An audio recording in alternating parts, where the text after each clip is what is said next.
Hello po sa inyong lahat mga ka-crypto. Ako po si Pinoy Crypto Trader at sa video na ito ay atin pong pag-uusapan ang tungkol sa balitang ito kay XRP.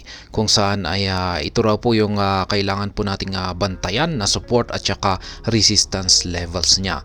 Sapagkat ngayon si XRP na po ay pinanghahawakan na po niya ang presyong 66 cents or 0.66. Kaya ayan, nakasalalay po yung magiging sunod na galaw niya sa mga support at saka resistance levels na ating malalaman dito mamaya. At ayan, bago po tayo magpatuloy ay nais ko lamang po munang bigyang linaw ang aking disclaimer kung saan ang nilalaman po ng video na ito ay hindi po ito isang financial advice. For education and information purposes lamang po ang layunin nito. Maliban po dito ay nais ko na rin pong magbigay babala na wala pong kahit anumang group chat ang Pinoy Crypto Trader.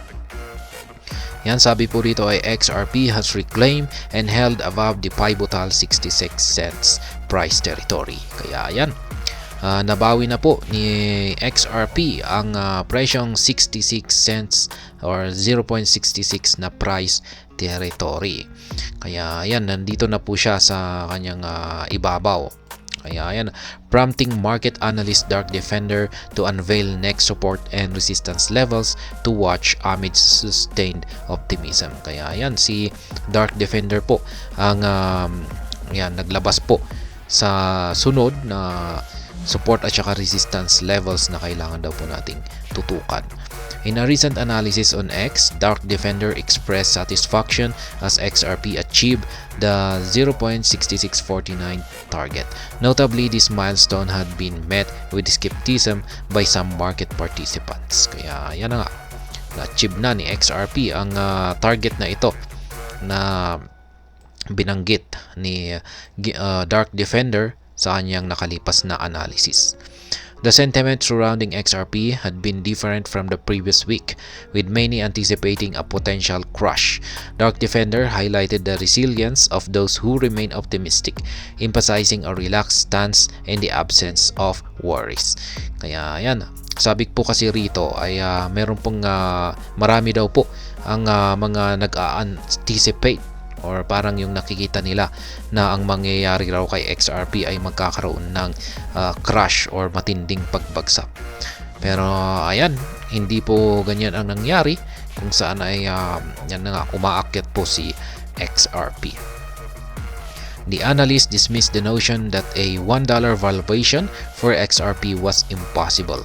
According to him, such skepticism was amusing.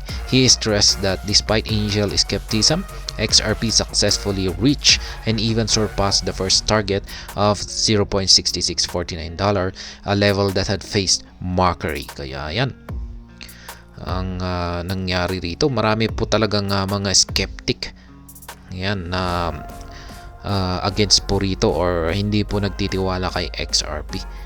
Kaya ayan, ang nangyari naman po ay ayan, yung mga skeptic ay napahiya.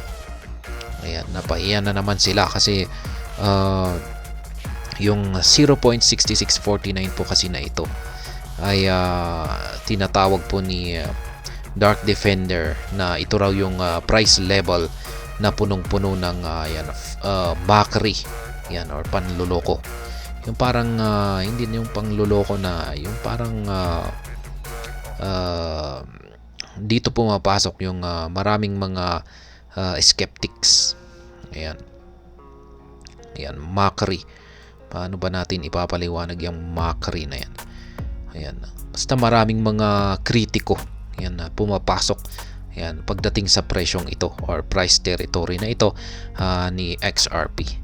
Ayan, pero ayan, ang kalagayan po kasi ngayon ni XRP. Kaya asahan po natin na talagang maraming mga skeptics ngayon kay XRP.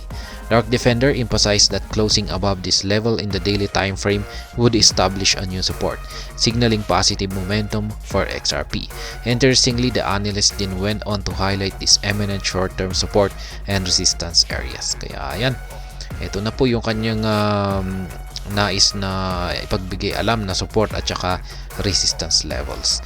A few hours after the analysis, XRP has pushed further, currently changing hands at 0.6880 amid a 6.21% increase over the past 24 hours with a volume of $1.8 billion. The asset is now approaching the next resistance levels, halving flip a $0.6649 into support. Kaya ayan. Dark Defender identified the first key levels at ayan, ito na po yung first key resistance levels natin, ang 0.7544, acting as a roadblock above this 0.75 threshold. Should XRP breach 0.7544, it would face the 0.8369 resistance. The next opposition would come in at 0.8888 as XRP completes wave 3 of the ongoing 5-wave structure. Kaya ayan, ito po yung kanyang 5-wave structure. Ayan. Nakikita po natin dito yung mga binanggit niya na mga resistance. Yung unang resistance po ay itong 0.7544. Kaya ito raw po yung kailangan niyang basagin. Yan. Nandito po yan.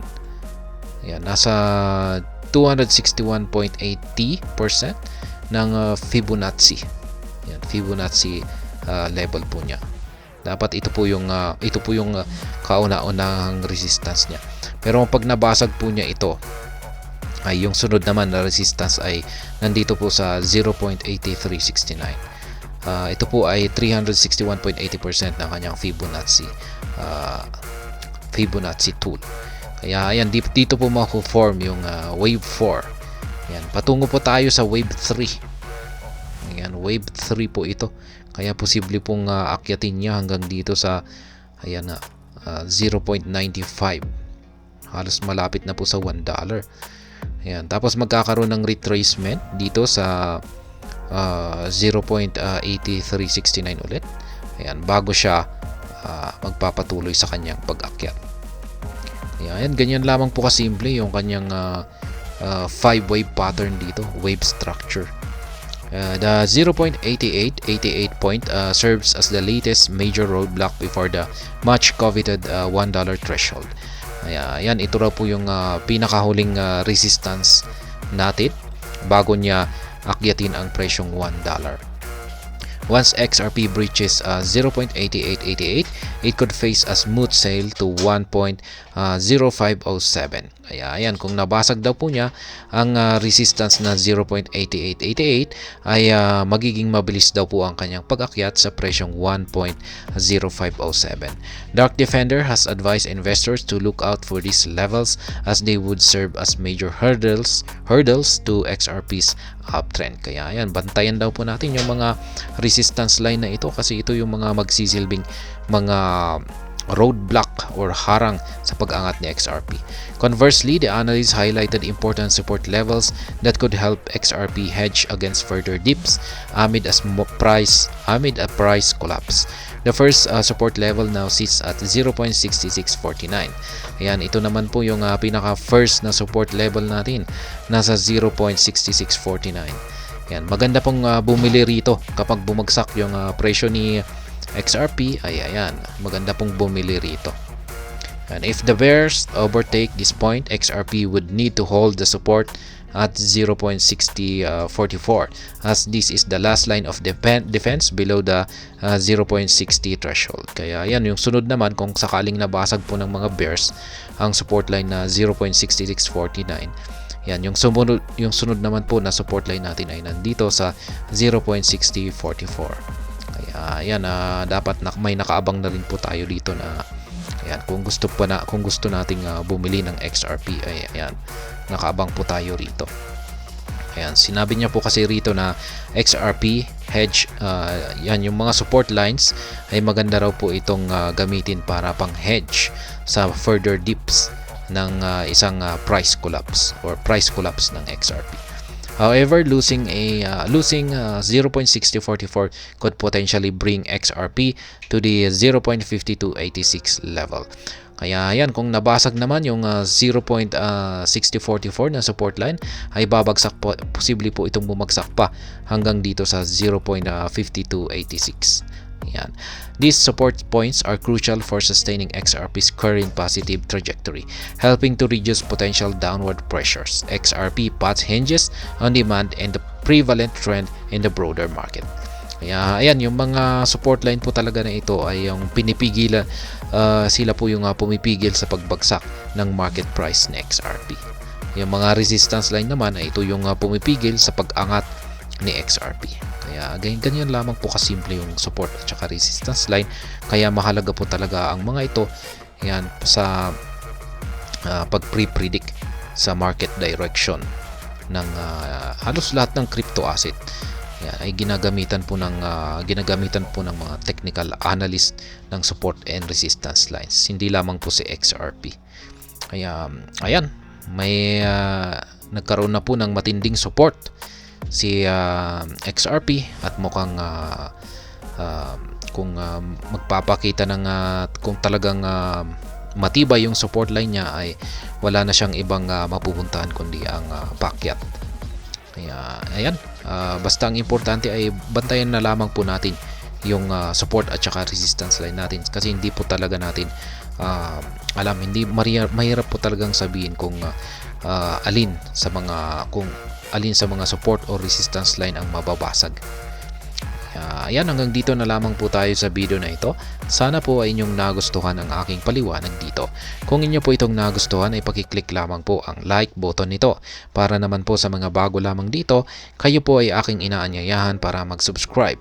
Pakiclick na rin po ang bell icon nito dahil ito po ang siyang magsisilbing notification nito sa mga bago kong videos na akin pong ina-upload sa aking YouTube channel na ito. Marami pong salamat sa panonood. Ingat po tayo lagi at God bless po sa ating lahat.